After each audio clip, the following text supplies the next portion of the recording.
The cowboy stopped in the middle of the blizzard when he saw the lamp still burning outside her empty boarding house.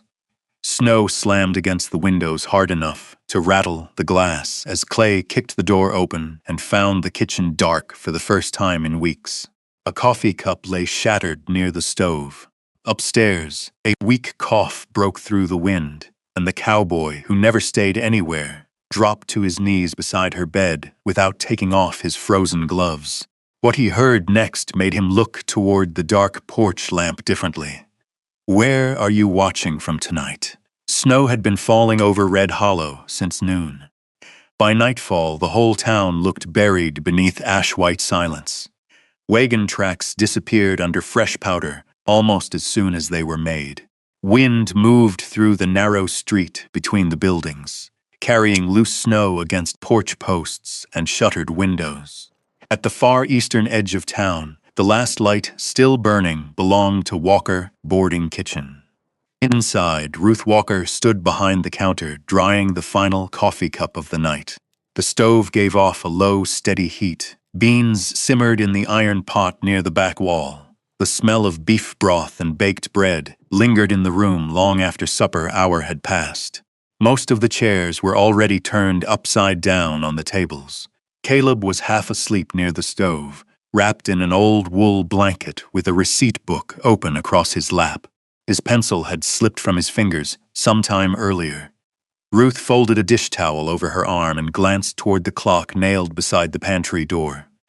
Nearly 10, too late for customers. She moved toward the front window to pull down the shade when she saw something shift through the snow outside. A horse, dark-colored, slow-moving. Then a man stepped down from the saddle. He stood still for a moment beneath the swinging sign of the boarding kitchen, while snow gathered across the shoulders of his coat. Tall, broad through the chest. Hat pulled low enough to shadow most of his face. Not drunk, not hurried, just tired in a way that sat deep in the bones. The door opened a few seconds later, bringing a gust of cold air into the room. Caleb startled awake. The stranger removed his gloves slowly. The fingertips were worn through. Snow melted along the brim of his hat and dripped onto the floorboards. Every table had already been closed for the night. The man noticed that immediately. His eyes moved once across the empty room, then toward Ruth. "Sorry to trouble you, Mom," he said. His voice came low and rough from the cold. "Didn't realize you were closing?" Ruth studied him for a quiet moment. Snow still clung to his coat. One side of his jaw carried the pale shadow of an old scar. There was nothing restless about him. Nothing mean either. Just a man who looked more used to sleeping outdoors than sitting near a warm stove. Without a word, she reached for one of the chairs resting upside down on a table and lowered it back onto the floor. Then another. "Sit down and eat before it gets cold." The man looked at her properly then, almost like he had not expected kindness to sound so plain. After a pause, he nodded once. Much obliged. He took the chair closest to the stove, but kept his hat on his knee. Ruth filled a bowl with stew, cut 2 thick slices of bread, and set them in front of him. Clay Bennett ate slowly, not like a hungry ranch hand tearing through supper after work. Slower than that. Careful. Like somebody trying to remember what it felt like to sit still long enough for a hot meal. The only sounds in the room were the wind outside and the spoon touching the bowl now and then. Ruth noticed he never once asked the price. She poured fresh coffee into his cup before he needed to ask for more. He glanced up slightly when she did it. Their eyes met only for a second. "Thank you," he said quietly. She gave a small nod and returned to wiping the counter. Near the stove, Caleb watched the cowboy from beneath heavy eyelids. Folks passed through Red Hollow all the time during winter cattle routes. Most were loud before the second cup of whiskey. Most talked too much. This one barely spoke at all. After a while, Clay finished eating and reached into his coat for money. Ruth looked at the coins he placed on the counter. Exact amount, not a penny short. Outside, the wind had softened some. Clay stood and pulled his gloves back on slowly. Before opening the door, though, he stopped beside the front window. His eyes settled on the oil lamp burning outside along the porch rail. The flame moved gently behind cloudy glass. He looked at it longer than expected. Not curiosity, exactly. Something quieter. Then he stepped out into the snow. Caleb waited until the sound of hoofbeats disappeared down the eastern road before speaking. He looked at that lamp like he knew it. Ruth folded the dish towel carefully. "Go on upstairs," she said. "You've got school in the morning." Caleb frowned slightly but obeyed. A few minutes later, Ruth stepped outside alone. Cold air bit at her cheeks instantly. The oil lamp glowed beside the porch steps, throwing a small amber circle across the snow. Beyond it stretched the eastern road leading toward the mountains, dark and empty beneath the storm clouds. Ruth stood there a while before turning down the flame and carrying the lamp inside. The next morning, snow still covered the town in white silence. Caleb was sweeping near the front door when he heard horse hooves stop outside again. He looked up fast, same horse, same cowboy. Clay Bennett stepped onto the porch with snow across his boots and morning frost silvering the edges of his coat. Caleb stared at him through the window. Men like that never came back the next day. Not in Red Hollow, not for a place. The second morning came colder than the first. Thin smoke rose from chimneys across town and drifted flat beneath a gray sky. Wagon wheels cracked frozen mud along Main Street. Somewhere near the livery, a mule brayed sharp enough to carry through the morning air. Inside Walker Boarding Kitchen, Caleb still stood frozen near the window. Clay Bennett tied his horse to the hitch rail with the same calm movements as the night before, like a man arriving somewhere expected. Ruth looked up from the stove only once. "Coffee's fresh," she said. Clay stepped inside, brushing snow from his shoulders. The room smelled of biscuits and bacon grease now instead of stew. Morning light stretched pale across the floorboards. He removed his hat. "Morning." Caleb watched him take the same chair near the stove. "You stayin' in town?" the boy asked before Ruth could stop him. Clay glanced toward him. "Workin' over at Hale's North Pasture till the weather breaks." "That old ranch eats men alive," Caleb muttered. Ruth slid a plate onto the counter, harder than necessary. "Eat your eggs." Clay almost smiled at that, almost. He ate slower than most men at breakfast, too, like he was in no hurry to finish being warm. Outside, wind rattled the loose edge of the porch awning. Clay looked toward it once. By noon, he was gone again. But near sunset, Caleb noticed something different. The loose board near the kitchen steps no longer creaked. He crouched beside it, pressing his weight down twice. Solid. Ruth stepped outside, carrying a bucket of ashes from the stove, and stopped when she saw him staring at the step. "You fix this?"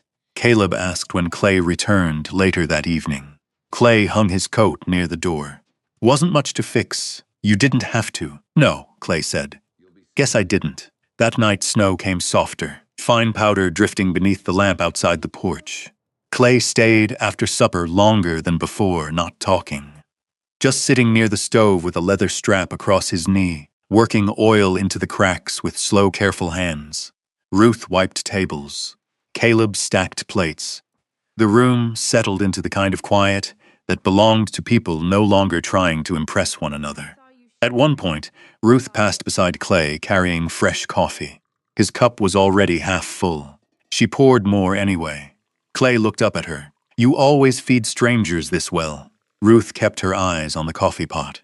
"Only the quiet ones." Caleb hid a grin behind his cup. The next week settled into a pattern nobody spoke aloud. Clay worked Vernon Hale's ranch through the day repairing winter fencing north of town. Folks saw him riding out before sunrise with frost silver across his coat collar. And every evening, sometime after dark, his horse stopped outside Walker Boarding Kitchen. Sometimes he brought nothing with him except cold air and silence. Sometimes Ruth found things fixed after he left. A hinge straightened, wood stacked beside the back shed, a cracked latch repaired with fresh screws Caleb knew hadn't come from their own toolbox. One night Ruth stepped outside after closing and found Clay kneeling beside the porch rail with a hammer in one hand. The oil lamp glowed beside him. "You missed a nail," he said without looking up. Ruth folded her arms against the cold. "You inspect every building you eat in?" only the ones leaning toward the road. That earned the smallest breath of laughter from her. Barely there. Gone almost immediately, but Clay heard it. So did Caleb, watching from the window. A few days later, Sheriff Owen Pike stopped by near supper hour. Snow melted off his boots while he removed his gloves beside the door. His eyes found Clay immediately, then Ruth, then the extra coffee cup already sitting near the stove. Owen said nothing about it while he ate, but afterward, while Caleb carried dishes into the kitchen, he remained near the counter, turning his hat slowly in his hands. "You ought to be careful with drifters," he said quietly. Ruth continued drying plates. "He's working. They all are, until they ain't." She set the plate down. Owen's gaze moved toward the window, where Clay stood outside, tightening the saddle strap beneath the porch lamp. "Men like him don't settle down," Owen said. "They leave before winter ends." Ruth did not answer. Outside, Clay finished with the saddle and rested one gloved hand lightly against the horse's neck. For a moment he looked toward the porch, toward the lamp burning steady beside the door, then toward Ruth behind the window. Something unreadable passed across his face before he mounted up and rode east into the dark. Later that night, long after Caleb had gone upstairs, Ruth stepped outside alone, carrying the oil lamp. Wind moved softly through the empty road. She lit the wick with a match cupped carefully against the cold. The flame rose warm behind the cloudy glass. Then she stood there, looking toward the mountain road beyond town, waiting, not restless, not hopeful either, just still. Far down the road, hidden partly by darkness and snowfall, Clay Bennett sat motionless on horseback beside the bend near Miller's Creek. And for the first time since arriving in Red Hollow, he did not ride away right away. The storm passed 2 days later, leaving the town buried beneath hard white drifts that cracked under wagon wheels and boots alike. Icicles hung from the roofs along Main Street. Horses breathed steam into the cold mornings outside the feed store. By then, people had started noticing the pattern. Clay Bennett worked north of town through daylight and spent his evenings at Walker Boarding Kitchen. Nobody said much about it directly. Red Hollow preferred quiet judgment over loud curiosity, but eyes followed him now when he crossed the street after sunset. Inside the boarding kitchen, things stayed mostly the same, mostly. Clay came in each evening, carrying cold air and the smell of cedar smoke from the Hale Ranch fences. He sat near the stove after supper, with bits of leather or harness straps spread across his knee while Ruth counted receipts behind the counter. Some nights rain tapped against the windows instead of snow. Other nights the wind carried down from the mountains hard enough to rattle the glass. Still he came and stayed. Not talking much, just present. One evening Caleb sat on the floor beside the stove carving at a scrap piece of wood with a dull pocket knife. "You missed a spot," he muttered toward Clay without looking up. Clay glanced at the saddle strap in his hands. "Where?" Caleb pointed with the knife. "Right there by the buckle." Clay studied it a second longer. "You're right." Ruth looked up from the ledger near the register. The corner of her mouth moved slightly before she bent her head again. Later, after Caleb had gone upstairs with a plate of leftover biscuits, rain settled steady across the roof. Clay sat listening to it. Ruth poured coffee into his cup without asking. "You always this quiet?" she asked finally. Clay wrapped both hands around the warm mug. "Most folks seem grateful for it. I didn't say I minded." He looked at her then, long enough that she turned back toward the stove before realizing she had done it. The lamp near the counter flickered softly between them. After a while, she asked, "Where'd you learn leather work?" "My father." "You close with him?" Clay stared into the coffee a while before answering. "Not particularly." That seemed to be all he intended to say, and somehow Ruth understood enough not to press further. Outside, the rain turned heavier. Clay stayed until nearly midnight that evening. The next afternoon, Caleb made the mistake of talking too much. Ruth had stepped out back to unload flour sacks from the supply wagon while Clay repaired a loose stirrup strap near the stove. Caleb sat across from him, swinging his legs beneath the chair. "She used to hate winter," he said suddenly. Clay's hands paused once against the leather. Who? Miss Ruth. The boy lowered his voice instinctively, though nobody else was inside. She lost her husband and little boy during a blizzard 5 years ago. Folks found the wagon half buried near Miller Pass. Caleb swallowed once. After that, she started leaving the lamp burning every night. Clay said nothing. She don't talk about them much, Caleb added, but she still waits by the road sometimes. The front door opened before Clay could answer. Cold wind swept in alongside Ruth, carrying 2 flour sacks against her hip. She stopped the moment she saw Caleb's face. What do you say? Nothing. That boy's never learned what nothing sounds like, she replied quietly. Caleb dropped his eyes fast. Clay set the strap aside. Wasn't his fault. Ruth looked toward Clay, then away again almost immediately. That evening the room felt smaller somehow. Not angry, just careful. After supper, Ruth wiped down the counter slower than usual, while Clay sat near the stove, turning his coffee cup once between rough fingers. Finally, she asked without looking at him, "You ever have family?" Clay leaned back slightly in the chair. "Had a friend once," he said. Rain ticked against the windows again. "We drove cattle together for near 8 years. Montana routes, mostly. Winter run outside Casper. One season came down ugly. His voice stayed even. Storm rolled in quicker than expected. We kept pushing instead of settling down." Ruth's hand slowed against the rag. He froze before sunrise. The stove crackled softly. Clay stared toward the fire instead of her. Been easier leaving places after that. Neither spoke for a while. Then the saloon ruined it. 3 nights later, Vernon Hale's ranch, hands filled half the room beside the poker tables. Wet boots. Whiskey smell. Too much noise. Clay sat alone near the back wall, nursing black coffee instead of bourbon when Vernon himself wandered over. Big man, red-faced from drink. His eyes drifted toward Clay with a crooked grin. "Heard you've been eatin' pretty regular over at Ruth Walker's place." Clay kept his gaze on the cup. Vernon chuckled louder. "Town saying that widow finally found herself a stray cowboy." A few men laughed into their glasses. Then Vernon added, "Must be nice. Drifter gets free meals from a lonely woman." The room quieted. Clay stood so suddenly, his chair scraped hard across the floorboards. For one dangerous second, Vernon's grin faded. Clay was taller than him by an inch and sober besides. His hand closed tight enough around the coffee cup to whiten his knuckles. "You ought to leave her name out of your mouth," he said softly. The softness made it worse. Vernon took half a step back before pride caught him. Sheriff Owen Pike crossed the room fast then, placing himself between them. "That's enough." Nobody moved. Finally, Clay set the untouched coffee down and walked out into the cold night without another word. Snow had started falling again. At Walker Boarding Kitchen, the oil lamp burned steady outside the porch rail. Ruth sat near the window, pretending to mend an apron she had not touched in 10 minutes. Caleb looked up when the door failed to open by 9, then 10.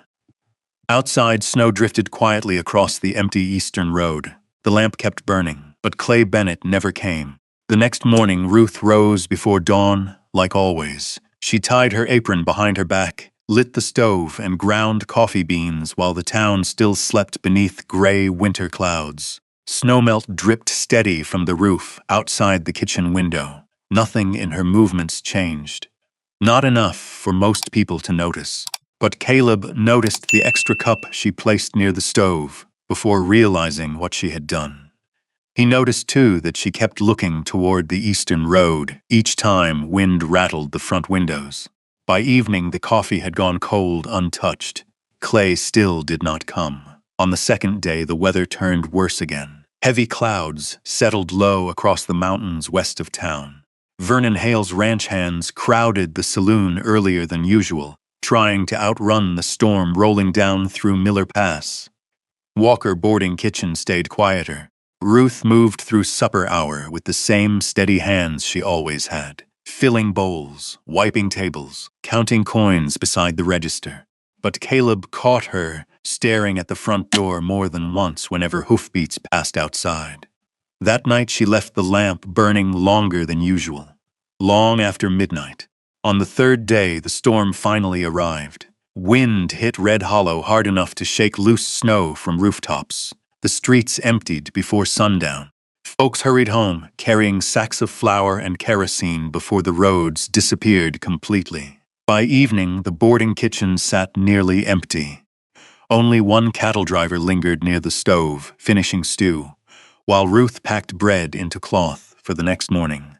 Caleb stood at the front window, watching snow twist sideways across the porch. "He ain't comin'," the boy said quietly before he could stop himself. Ruth folded the cloth slower. "Go lock the stable doors before the drift gets worse." Caleb grabbed his coat and disappeared outside into the storm. A few minutes later, the kitchen suddenly felt too quiet. Ruth pressed one hand briefly against the edge of the counter. The room tilted once beneath her feet. She steadied herself and kept working. Outside, the wind screamed against the porch rail. By the time Caleb came back inside with snow caked to his boots, Ruth had dropped an entire stack of plates near the sink. The crash startled both of them. "You all right?" "I'm fine." But her face had gone pale beneath the lamplight. She tried reaching for the broom and nearly fell instead. Caleb caught her arm just before she hit the floorboards. "Miss Ruth." "I said I'm fine." The words came weak this time. An hour later, she collapsed beside the stove. The storm worsened after dark. Snow swallowed most of the eastern road completely. Wind pushed hard against the windows, while Caleb sat beside Ruth's bed upstairs with a wet cloth trembling in his hands. Her fever climbed fast. By midnight, she barely opened her eyes. Caleb kept running downstairs every few minutes to look through the front window toward town. Nobody came. Then, somewhere near 1 in the morning, through the storm and the dark, came the sound of horse hooves, fast, hard. Caleb flew downstairs. The front door burst open under a gust of snow and freezing wind. Clay Bennett stepped inside, covered nearly white from head to boots. His horse was still breathing hard outside. The moment Clay saw Caleb's face, something inside him tightened. "What happened?" "She's sick." Clay was already moving. He climbed the stairs 2 at a time and stopped beside the bed. Ruth lay half-conscious beneath quilts, her breathing uneven, damp curls stuck against her forehead from fever. For a second, Clay simply stood there looking at her. Then he pulled off his gloves. "When did this start?" "Tonight mostly. She'd been bad all evening." Clay touched the back of Ruth's hand once. Too warm. His jaw tightened hard enough to show beneath the lamplight. "I'm getting Doc Whitaker." "You can't ride in this storm." Clay grabbed his coat again. "Watch the stove. Keep water boiling." Then he disappeared back into the blizzard. The doctor arrived nearly an hour later, with snow frozen thick across his beard and eyebrows. Clay rode beside the wagon the whole way back through town. By dawn, the storm had buried half the porch steps. Clay never slept. He carried wood inside until the stove glowed red hot, changed cold cloths beside Ruth's bed, held the lantern steady while the doctor mixed medicine from a leather case worn smooth with age. Once near sunrise, Ruth woke briefly.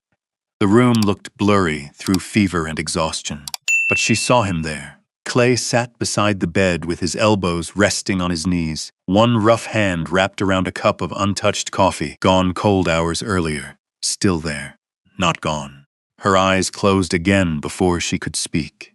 Late the next afternoon, Sheriff Owen Pike arrived carrying supplies from town. He stopped short when he saw Clay beside the stove downstairs sharpening a knife against a whetstones while broth simmered nearby. "You came back." Clay did not answer. Owen removed snow from his coat, slowly. "She'll pull through," he said after a while.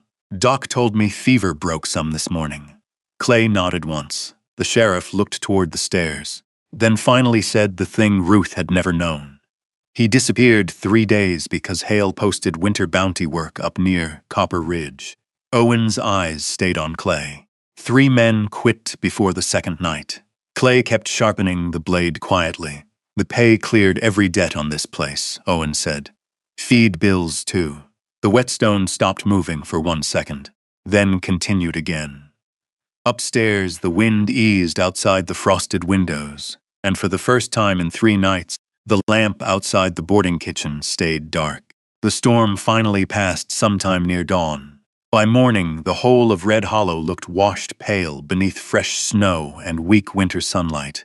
Smoke rose slowly from chimneys again. Wagons creaked back onto the streets, one by one. Life returning careful and cold. Inside Walker boarding kitchen, the windows stayed fogged from stove heat and boiling water. Ruth slept most of that day upstairs beneath heavy quilts, while Doc Whitaker came and went with medicine bottles wrapped in brown paper and tied with twine. Clay barely left the building. Caleb noticed it first. The cowboy who never stayed anywhere now slept sitting upright in a chair beside the stove with his boots still on. He woke whenever Ruth coughed upstairs. He carried water buckets before Caleb could touch them. Split wood in the alley behind the kitchen before sunrise. And every evening, just before dark, he stepped outside onto the porch and looked at the empty place where the lamp usually burned. But he never lit it. That seemed important, somehow. 3 days later, Ruth finally came downstairs, wrapped in a dark wool shawl, with one hand resting lightly against the railing. The kitchen fell quiet when she appeared. Clay stood immediately from the chair, near the stove. For a second, neither of them spoke. Ruth looked thinner now. Fever had taken color from her face, leaving only tiredness around her eyes. Still, she gave the smallest nod toward him. "You stayed." Clay lowered his gaze once before answering. "Seemed foolish to leave halfway through." Caleb grinned so hard he nearly dropped a spoon into the soup pot. Business returned slowly after that. Folks came in carrying stories with the snow still clinging to their boots. Word had spread all through town already. About Clay Bennett riding through a blizzard for the doctor. About the cowboy who spent 3 nights awake beside Ruth Walker's bed. Nobody said much directly to Ruth. Red Hollow wasn't built that way. But the looks changed. Even Vernon Hale kept his mouth shut the next time he came in for coffee. One evening, Edith Harper stopped beside Ruth's counter while buttoning her coat. "That man looks at you like he finally got tired of drifting," she said quietly. Ruth folded a dish towel once before answering. "He hasn't said any such thing." Edith smiled a little. "Men like that rarely do." That same night, Clay stayed late after closing, not near the stove this time, near the front window. Snow fell softly outside beneath the porch roof while Ruth counted coins into small paper rolls for the bank deposit jar. The room smelled faintly of cinnamon bread and coffee grounds. Clay turned his hat slowly in his hands. "You ought to know," he said finally. "Hale offered me spring work up north near Rawlins." Ruth's fingers paused once against the coins. "That good pay?" "Good enough." She nodded slowly and kept rolling the paper tighter. Neither spoke again for a while, but something shifted in the room after that. Over the next few days, Clay grew quieter somehow. Not distant exactly, just careful, as if staying too long near something warm had started frightening him more than the cold ever had. Then came the last heavy snowfall of winter. The whole town settled early that evening. By 9, the streets sat nearly empty beyond drifting snow and lantern glow. Inside the boarding kitchen, Caleb had already fallen asleep upstairs. Only Ruth and Clay remained. A stew pot simmered low over the stove while wind brushed softly against the windows. Clay sat near the front door wearing his coat for the first time all week. Ruth noticed immediately. "You leaving before the snow melts?" she asked. Clay looked toward the dark porch outside. "I'm better at leaving than stayings." The words settled heavily between them. Ruth rested both hands against the counter edge. For a long moment, she simply listened to the stove crackling behind her. Then she spoke quietly. "The night my husband died." Her voice stayed steady but softer now. "He saw the lamp." Clay looked up. He was close enough to home to see it through the storm. Her eyes drifted toward the window. But there was a family trapped near Miller Pass. Wagons stuck bad in the snow. Outside, wind carried loose powder across the porch steps. He turned around to help them. Clay said nothing. "He got them out alive," Ruth continued. "But he never made it back himself." The kitchen felt smaller after that, quieter. Ruth's fingers tightened slightly around the dish towel in her hands. "I kept lighting the lamp after he died because..." She paused once. Someone has to leave a light on for the ones trying to come home. Clay stared at her like the words had struck somewhere deep enough to hurt. For years, he had carried movement like armor. Leave first. Leave early. Never stay long enough for grief to catch up. But now he sat inside a warm room with snow against the windows, and a woman who had every reason in the world to fear loving someone who rode away, and still she left the light burning. Ruth finally turned toward the kitchen. "I should close up." Clay nodded once.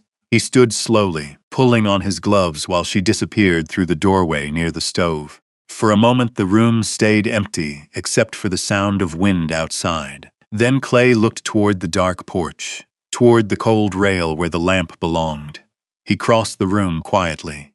Outside, the night air cut sharp against his face. Snow drifted steady through the darkness beyond town. Clay picked up the oil lamp carefully in both hands. The metal felt worn smooth from years of use. A match struck softly in the dark. One clean sound. The flame rose warm behind the cloudy glass. Inside the doorway behind him, Ruth stopped walking. Clay set the lamp back onto the porch rail and sat down slowly on the step beneath it. Not restless, not halfway gone. Just still, like a man finally too tired to keep running. After a while, Ruth came outside and lowered herself carefully into the chair beside him. Neither spoke. The eastern road stretched white beneath moonlight and snow. Inside the kitchen, Caleb slept curled beside the upstairs stove.